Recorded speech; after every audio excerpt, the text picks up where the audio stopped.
Сегодня в Театре оперы и балета стартует фестиваль чувашской музыки. Его откроет опера «Шивармань» Федора Васильева. Новая версия спектакля была поставлена в 2010 году, с тех пор она с успехом идет в театре.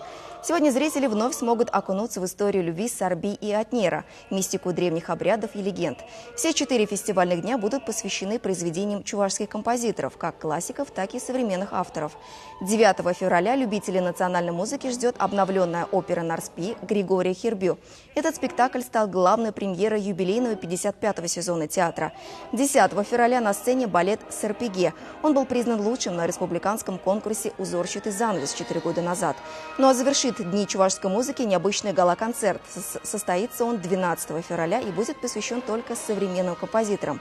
Среди них хорошо известные театральным зрителям Лолита Чекушкина, Андрей Галкин, Анита Лоцева.